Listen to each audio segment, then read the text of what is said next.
ఏంది మళ్ళీ ప్రతిరోజు గుడ్ మార్నింగ్ చెప్తాడు, ఇవాళ బ్యాడ్ మార్నింగ్ చెప్తా ఉన్నాను. ఎస్, నిన్న పార్లమెంట్లో కేంద్ర ప్రభుత్వం ప్రవేశపెట్టినటువంటి బిల్లు అత్యంత ప్రమాదకరమైనటువంటి బిల్లుల్లో ఒకటి.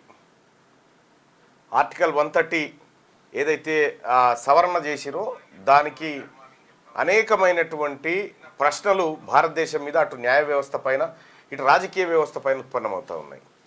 అసలు ఏంది ఆ బిల్లును కాగితాలను చింపి అమిత్ షా మీద ఇసిరి వేసేంత గందరగోళం ఎందుకు జరిగింది నిన్న పార్లమెంట్లో ఈ అంశం పైన ఒక సీరియస్ వాదన, తోపులాట దాకా కూడా పోయినటువంటి అంశం. అసలు ఏంది ఈ బిల్లు, ఏంది, ఎందుకోసం తీసుకొచ్చింది కేంద్ర ప్రభుత్వం, దీని వెనకాల మతలాబేంది, ఈ అన్ని అంశాలని ఒకసారి చూసే ప్రయత్నం చేద్దాం.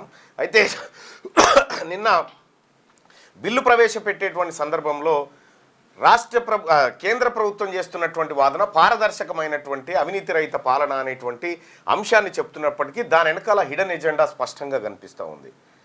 రేపు పొద్దున ఇది ఎంత ప్రమాదకరమైన బిల్లు అంటే, కల్వకుంట్ల కవిత గారు ఎమ్మెల్సీ హోదాలో 6 నెలలు జైలు కదా, ఒక్క నెలనే ఆ పదవి పోయేది. ఒక్క నెల ఉంటేనే 30 డేస్లో కథ అయిపోయాయి అంతే. ఈ బిల్లు ఏంది, కథ ఏంది ఒక్కసారి చూద్దాం.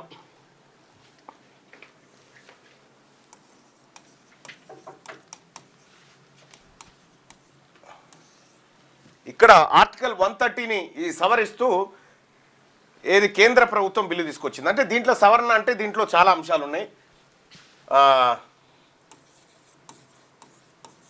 రాజ్యాంగంలోని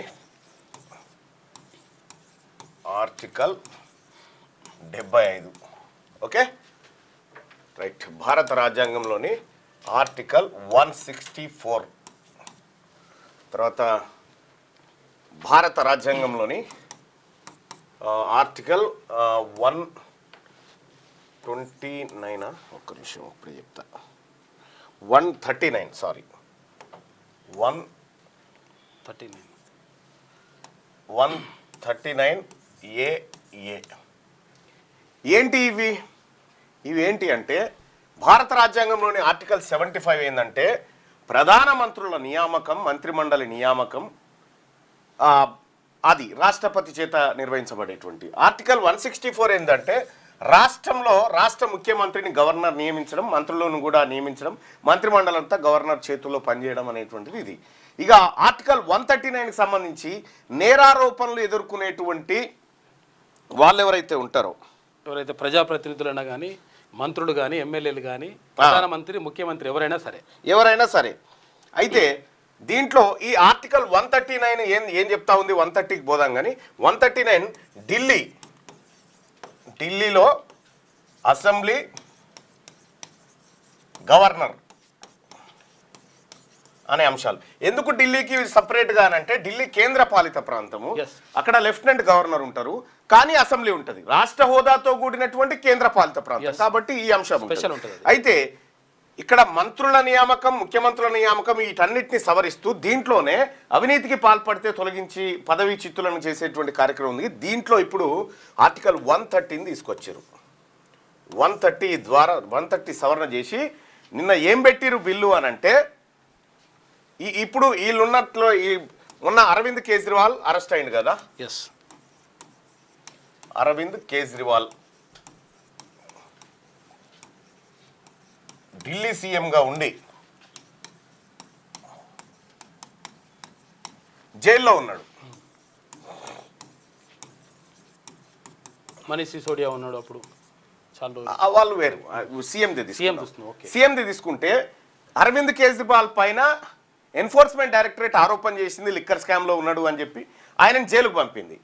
సో ఆయన లిక్కర్ స్కామ్లో ఉన్నాడా లేదా, నేరం చేసిండా లేదా అనేది కోర్టులు నిరూపించాలి, రుజువు అయిన తర్వాత కోర్టులు నిరూపించాలి. కానీ ఇప్పుడు తెచ్చిన బిల్లు ఏంటంటే కోర్టులతో పని లేదు. నిన్ను ఈడీ అరెస్ట్ చేసి 30 రోజులు జైల్లో పెట్టింది కదా, బస్ నువ్వు నీ పదవి పోయినట్టే. జస్ట్ ఆరోపణ చేస్తే నీ పదవి పోయినట్టే, గతే అంతే. 30 రోజులు బెయిల్ రాకుండా ఆపగలిగితే నీ పదవి పోయినట్టే. ఇగో ఇంతటి దుర్మార్గమైనటువంటి బిల్లు. దీని ద్వారా ఇప్పుడు కేంద్రం ఏం చేస్తుంది, అక్రమ కేసులు పెట్టే ప్రయత్నం చేస్తుంది. కేంద్రం ఏం చేస్తుంది, రాష్ట్రాలు విపక్షాలు ఉన్నాయి కదా, విపక్ష ప్రభుత్వాలు ఉంటాయి కదా రాష్ట్రాల్లో, ఈ విపక్ష ప్రభుత్వాలకు ఏం చేస్తుంది కేంద్రం?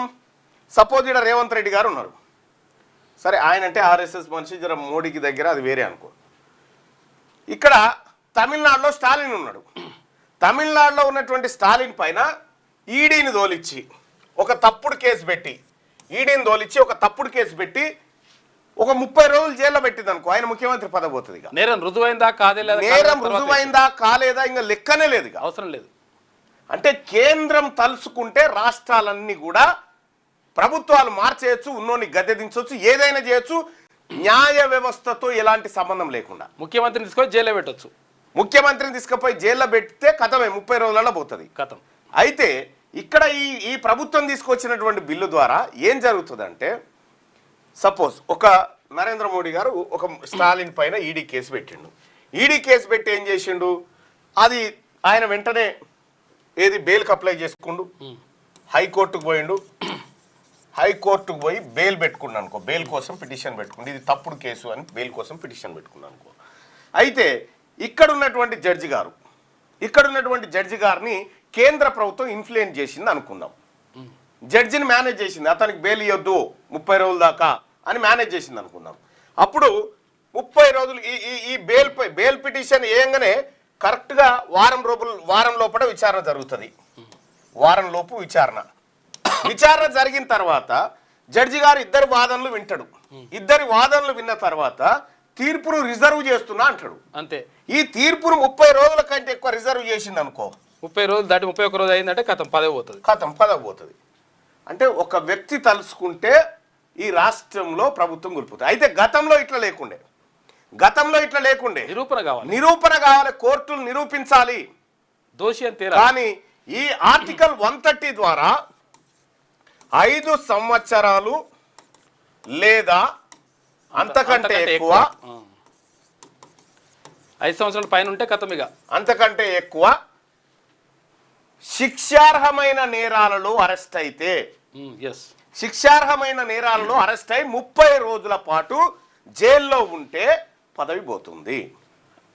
చాలా ఈజీ, అది పెద్ద విషయమే కాదు. ఇప్పుడు అనవసరంగా కేసు పెట్టారు మన మీద. ఇప్పుడు ఇది కేంద్ర ప్రధానమంత్రికి వర్తిస్తుంది, కేంద్ర మంత్రులకు వర్తిస్తుంది. ఆ తర్వాత ప్రధానమంత్రి కేంద్ర మంత్రులు వాళ్ళ మీద వాళ్ళు చేసుకోగలుగుతారా? వాళ్ళు ఇన్ఫ్లుయెన్స్ చేస్తారు. కాబట్టి కేంద్ర ప్రభుత్వానికి ఏం పెద్దగా ముప్పు లేదు. ముప్పున్నదల్లా రాష్ట్రాల ప్రభుత్వానికి. ఇది సమాఖ్య ప్రభుత్వం మనది. ఈ సమాఖ్య స్ఫూర్తికి విరుద్ధం ఇది. రాజ్యాంగబద్ధంగా రాజ్యాంగాన్ని మొత్తం తుంగలో దొక్కే కుట్ర అని చెప్పి నిన్న విపక్షాలు గందరగోళం సృష్టించినాయి పార్లమెంట్లో. ఈ బిల్లు అత్యంత ప్రమాదమైంది అనేది స్పష్టంగా అర్థమవుతుంది. దీనివల్ల నువ్వు అస్థిరపరచదలుచుకుంటే కథంగా అనుకుంటే చేరితే ఏరు, లేకపోతే నేను జైలుకు పంపి నీ పదవి తీసేస్తా, 31 రోజులు లోపల పెడతా నిన్ను. ఇదివరకు ఎట్లుండే, నువ్వు నా మీద కేసు పెడితే పెట్టుకొని న్యాయస్థానంలో తెలుసుకుంటా అనేది. ఇప్పుడు ఆ పరిస్థితి లేదు. 30 రోజుల పాటు నువ్వు జైల్లో కస్టడీలో ఉన్నావంటే చాలు. దీనికి ఏ సిద్ధాంతం మీద తీసుకొచ్చిరు దీన్ని అంటే,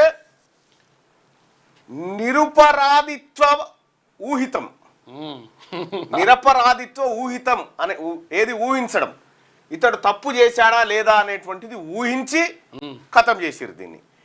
ఇక ఏం లేదు. ఇక ఈ దేశంలో రాజకీయాలు కేంద్ర ప్రభుత్వం చేస్తుంది, రాష్ట్ర ప్రభుత్వాల చేతుల్లో రాష్ట్ర ప్రభుత్వాల చేతుల్లో లేదు. అయిపోయింది. ఇక ఈ బిల్లు జాయింట్ పార్లమెంటరీ కమిటీకి పంపినట్టున్నారు, ఏమైతుందో చూడాలి. కానీ ఇది అత్యంత ప్రమాదకరమైనటువంటి అంశాన్ని భారతీయ జనతా పార్టీ ప్రభుత్వం తెర మీదకి తెచ్చింది.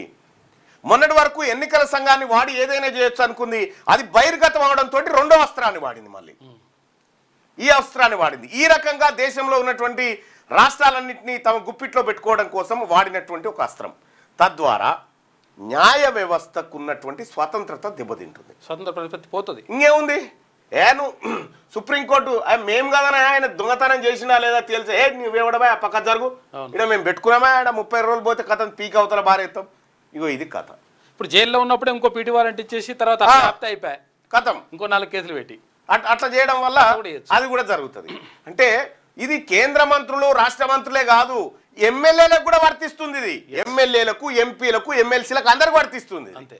తద్వారా ఏం జరుగుతా ఉంది, నచ్చని వాడిని పదవిలో వాడు ప్రజల దగ్గర గెలిచి వచ్చినా సరే వాళ్లకు కేంద్ర ప్రభుత్వానికి నచ్చకపోతే లేదంటే రాష్ట్ర ప్రభుత్వానికి నచ్చకపోతే ఇప్పుడు రేవంత్ రెడ్డి గారు ఉన్నారు. రేవంత్ రెడ్డి గారు నన్ను జైలుకు తోలి 30 రోజుల లోపల ఇస్తే నా పదవి పోతుంది. అట్లా అటువంటి పరిస్థితి ఇదే బిల్లు అన్నట్టు. ఇగో ఈ బిల్లు అత్యంత ప్రమాదకరమైనటువంటి బిల్లును అమిత్ షా గారు నిన్న ప్రవేశపెట్టాడు. అందుకోసం విపక్షాలన్నీ గగ్గోలు పెట్టినాయి. ఒకవేళ ఇప్పుడు వాస్తవానికి దీని వెనకాల కథ ఏంది, ఎందుకు తీసుకొచ్చిర్రు ఇది అనంటే, ఫస్ట్ ఎన్నికల సంఘంతో ఈ దేశంలో గేమ్ ఆడొచ్చు అనుకున్నారు. ఎన్నికల సంఘం లెక్క బయటపడడంతో, ఎన్నికల సంఘం ఓట్ చోర్ చేసిందని ప్రజల్లో ఎన్నికల సంఘం భాగవతం అంతా బయటపడడంతో రెండో ఆప్షన్గా ఇది తీసుకొచ్చారు. రెండో ఆప్షన్కి ఇది తీసుకొచ్చి అచ్చా ఎన్నికల సంఘం కాడ అడ్డుకుంటామని ఎన్నికల సంఘాన్ని దొరకబెట్టారు కదా, చలో మిమ్మల్ని నీడ దొరకబడతామని చెప్పి ఈ బిల్లు తీసుకొని వచ్చారంట. ఇది అత్యంత ప్రమాదకరమైంది. ఇది ప్రజాస్వామ్యానికి పెనుముప్పు లాంటి బిల్లు ఇది. ఇగో ఈ విధానాన్ని భారతీయ జనతా పార్టీ ఎన్డీఏ ప్రభుత్వం ఎంచుకుంది. తద్వారా ఇప్పుడు కోర్టులతో సంబంధం లేదు, జడ్జి గారితో సంబంధం లేదు, ఎవరితో సంబంధం లేదు. 10 పోవాలనుకుంటే పోతుంది గంతే. డిక్టేటర్‌షిప్‌కి వస్తుంది. ఇది అత్యంత ప్రమాదకరమైనటువంటి బిల్లు. ఈ బిల్లు ద్వారా ఎలాంటి ప్రమాదాలు ఉన్నాయో పత్రికలు ఏం చెప్తా ఉన్నాయో ఒకసారి చూసే ప్రయత్నం చేద్దాం. ఈనాడు దినపత్రిక ఏం చెప్పాడు, మనం అరెస్ట్ చేసినప్పుడు నేను అది జడ్జి గారిని అడిగిన, మేడం వీళ్ళంతా తప్పుడు కేసులు పెట్టిరు, వీళ్ళు దొంగలు, అసలు పోలీసులు వీళ్ళే తప్పుడు కేసు పెట్టినరు, ఇది కరెక్ట్ కాదు, మీరు అసలు యాక్చువల్గా మీరు అట్లా తీసుకోవద్దు, నన్ను మిరివాడికి పంపించొద్దని అడిగిన. అడిగితే సుదర్శన్ మీరు అడ్వకేట్ని పెట్టుకోండి, తర్వాత అడ్వకేట్ని పెట్టుకున్న తర్వాత బయట తీసుకొచ్చుకోవాలి, కానీ ఇప్పుడు అట్లేం ఉండదు, అంతే కాదు. దాని ఆరోపణ, జస్ట్ ఆరోపణ.